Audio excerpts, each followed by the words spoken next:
గిదేందుకు ఈ షంటోని పట్టుకొచ్చిన వీడికి అని చెప్పి మీకు డౌట్ వచ్చిందొచ్చు. ఈ షంటోని ఎందుకు పట్టుకురావాల్సి వచ్చిందంటే ఫ్రెండ్స్, వీడి పేరు వలీ రెహమానీ. 25 ఏళ్ళు ఉంటాయి ఈయనకంతే. నెక్స్ట్ చిట్టా కిందకి వేసుకుందాం.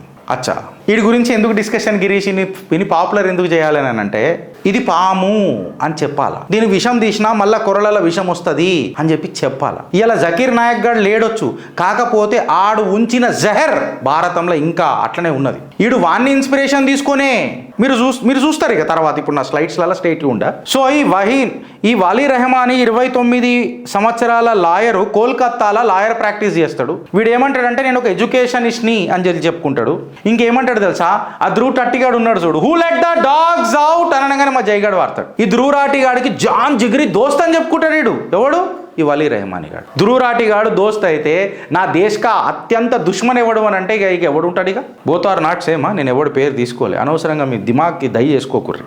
సో వీడేమంటాడు, వీడేం నేర్చుకున్నాడు అని అంటే, జకీర్ నాయక్ గాన్తో బెస్ట్ కమ్యూనికేషన్ స్కిల్స్ నేర్చుకున్నాడు. మాట డిప్లొమాటిక్ స్టాండ్స్ ఎట్లా ఉండాలా, రకరకాలుగా మాటల యుద్ధం ఎట్లా చేయాలా అనేది వాడు జర ఇన్స్పిరేషన్ తీసుకున్నాడు. వాడిని ఒక ఇంటర్వ్యూలో పోడ్కాస్ట్లో, రెహమానీ ఆ భారత్ మాతా కి జై క్యూ నే బోల్తే హో అనగానే వాడు ఇట్లా జర సీరియస్గా చూసి, భారత్ మాతా క్యూ, పితా క్యూ నహీ, భాయ్ క్యూ నహీ, క్యూ ये क्या होता क्या है भारत माता. ప్రాబ్లం ఏ హే కి తుజే నా, నేను వస్తా నీ కాడికి జరాగు, నీకు వస్తా. ఎందుకంటే నీ పాకిస్తాన్ని నువ్వు ప్రేమిస్తావు, బంగ్లాదేశ్ని ప్రేమిస్తావు చూడు. उसको अब्बू कौन है, उसका अब्बू पता नहीं उसको. सही बोल रहा हूँ रहमानी, समझने की कोशिश कर. अब्बू कौन है पता नहीं, బంగ్లాదేశ్ యా అబ్బు బదల్తే రేతా. చలో అయ్యని మారుస్తుంటారు వీళ్ళు. అయ్యని మార్చేటోళ్ళని ఏమంటారు ఇక మీరు కామెంట్ రూపంలో పెట్టుండ్రి. నేను ఈ మాట ఎందుకంటున్నా తెలుసా, సంఖ కింద చేరి నుండి అమెరికా భారత్ని గెలకనికే ఇవాళ చైనా దగ్గరికి పోయింది.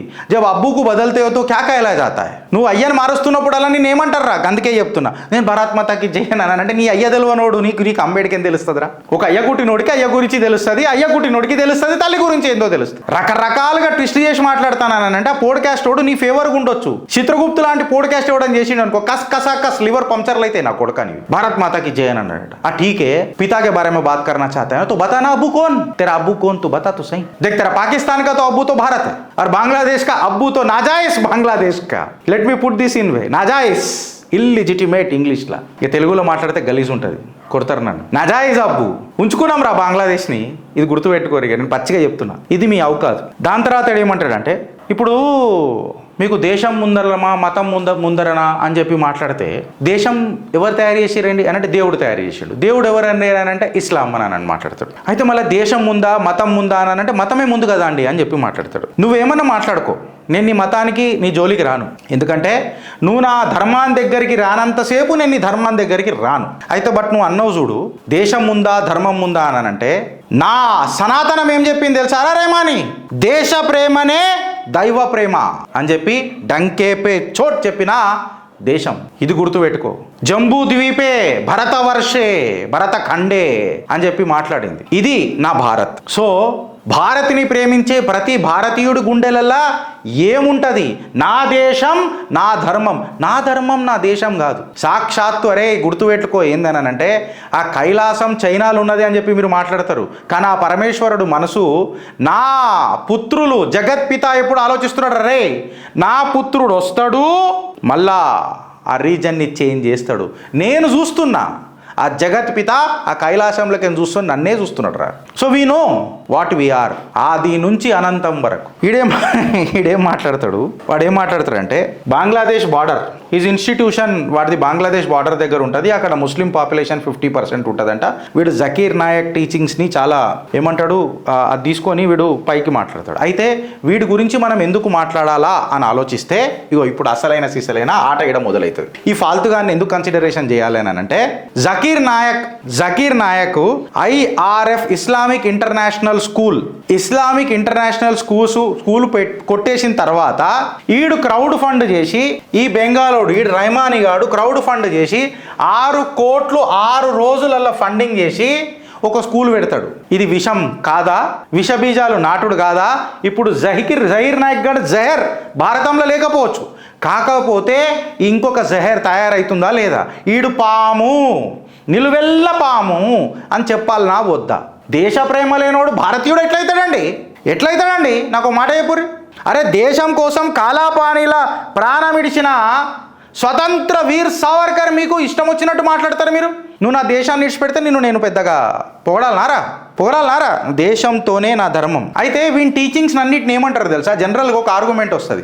ఇప్పటిదాకా మేము ప్రియాంకతో కూడా డిస్కస్ చేస్తుండే ఈ టాపిక్ వచ్చినప్పుడు. వీడు ఏం చేస్తాడంటే, నువ్వు క్వశ్చన్ అడిగి, ఇప్పుడు భారత్ మాత ఎందుకనవరా అంటే, పితా క్యూ నై బోల్నా చాహియే, భాయ్ క్యూ నై బోల్నా చాహియే. దిస్ ఈస్ కాల్డ్ యాజ్ ఇగ్నోరేషియో ఎలెన్చి అంటారంట. ఇగ్నోరేషియో ఎలెన్చి అని చెప్పంటారట. అంటే దాని అర్థం ఏంటంటే, ఏదో ఒకటి మాట్లాడాలా, అది టాపిక్కి సెట్ అవుతుందా కాదా, రేషనల్గా ఉన్నదా ఇర్రేషనల్గా ఉన్నదా అన్నది పెద్దగా చూసాల్సిన అవసరం లేదు. ఏదో ఒక ఇర్రిలవెంట్ కన్క్లూజన్ అయితే ఇచ్చి పడేయాలి. బికాస్ మనకు ఆన్సర్ తెలియకపోతే conclusion is more important. Because ప్రజలని కన్ఫ్యూజన్ చేసి కన్క్లూజన్ డ్రా చేయడమే ఈ ఇగ్నోరేషియా ఎలాంటి ప్రధాన లక్ష్యం. క్వశ్చన్ ఏదో ఉండొచ్చు, బట్ ఏదో ఒక సమాధానం చెప్పి అని కన్ఫ్యూజ్ చేయాలి. భారత్ మాతాకి జై ఎందుకనవనంటే, భారత్ పితా కోన్ ఏంద్రాబైనా నాకు అర్థం కాదు. ఇచ్చిన దానికి జవాబు చెప్పు కదరా నీ ఐటమ్. మళ్ళీ నీ నోట్లో మా అన్నవాడ ఈడికి ఆగిపోయిందా? ఈడికి ఆగదు. ఈడు ఎసుంటి లంగావాడంటే ఈయన ఇంట్లో పీనిగెళ్ళా. ఈడు ఎసుంటోడు తెలుసాడు. ఈ వలీ రెహమానీ అనేటోడు ఎక్దమ్ జిహాదీలకు జార్ఖండ్లో సపోర్ట్ చేసిండు. జంషద్పూర్లా కలీముద్దీన్స్ ఏదైతే అల్ఖైదా తీవ్రవాది ఉన్నాడో వాడు బెయిల్ ఫ్రీ రిజెక్ట్ అయితే వీడు ఏమని ట్వీట్ కొడతాడో చూడుర్రి. 17th November 2020 ఆధారాలతోనే Chitragupta friends. Is a Maulana Kalmuddin Mujari from Jharkhand. He was randomly picked up accused as a terrorist linked with al-Qaeda and booked under UAPA. Today, Jharkhand's High Court ordered for his release by saying no material of evidence has been found to connect him with Al-Qaeda. Now he is proven innocent. He is 1 year in life. Dignity. ఇక ఈ ట్వీట్లు మీకు చెప్తున్నా. ఇక ఈ style చూడుర్రి. ఇది ఎట్లా తయారయ్యిండు? పిలిగడం పెట్టుకొని, టోపీ పెట్టుకొని, సేమ్ ఇగో ఈ జైర్ గాన్ లెక్కనే. అందుకే ఈయన గురించి ఖచ్చితంగా డిస్కస్ కావాలి. చిన్న చిన్న నీటి పాములను కూడా మనం పరిచయం చేసుకోవాలా. బికాస్ బంగ్లాదేశ్ అగర్ నై బన్నా హై, భారత్ కే జైసా रहना है. వీళ్ళందరూ మనకు తెలవాలి. వీళ్ళందరూ మనకు ఎందుకు తెలవాలి అని అంటే, ఇసుంటి చిల్లరగా వాళ్ళందరూ ఎవరి కోసం పనిచేస్తారని అంటే 72 హూర్ అని అంటారు. మళ్ళీ హూర్ ఎట్లుంటుంది రాబోయే అంటే 132 feet ఉంటుందంట. 132 feet ఉంటే నువ్వు సంసారం ఎట్లా చేస్తావు? అయ్యా నాకు అర్థం కాదు. అరే మళ్ళీ వాళ్ళు మాట్లాడతారు, నువ్వు నవ్వుతావేంద్రబాయ్ నాకు అర్థం కాదు. 72 హూ జిందాబాద్ అని అంటారు మీ ఊర్లలో మనవాడ. కానీ నాకు ఇప్పుడు అర్థం కాదు ఏందని అంటే, ఏక్సో అని నేను అంటలేను రా అయ్యా. ఇగో కెరెట్లీలో వచ్చిన ట్వీట్లు కొడుతున్నా. నేను ఏది మాట్లాడా నాకు ఏం రావురా నాయన. నాకు ఐక్యూ లెవెల్ చాలా తక్కువ. ఇగో వీళ్ళే మాట్లాడతారు. ఇంటర్వ్యూ పెట్టమంటే పెడతాను, దగ్గర లింక్ కూడా ఉన్నది. ఇంట్రెస్ట్ ఆఫ్ టైంలో పెడతలేను. అగో చూడు, వన్ హూర్ ఈజ్ 132 feet అంట. అరే నీ అమ్మ ఇదేంద్రా నాయన, మళ్ళీ 132 అడుగులు ఏం రా నాయన, నువ్వు నాకు అర్థం కాదు. నేను అందుకే చెప్తా ఫ్రెండ్స్, మీరు అప్రమత్తంగా ఉండాలా. ప్రతి విషయాన్ని జరా విశ్లేషించి ఆలోచించాలి. సూక్ష్మంలో మోక్షం దొరికింది కదా అని చెప్పి సంతోషించుడు కాదు. జరా ఆలోచించి డెసిషన్లు తీసుకోండి. ఆలోచిస్తారా లేక అనుభవిస్తారా? భారత్ మాతాకి జై.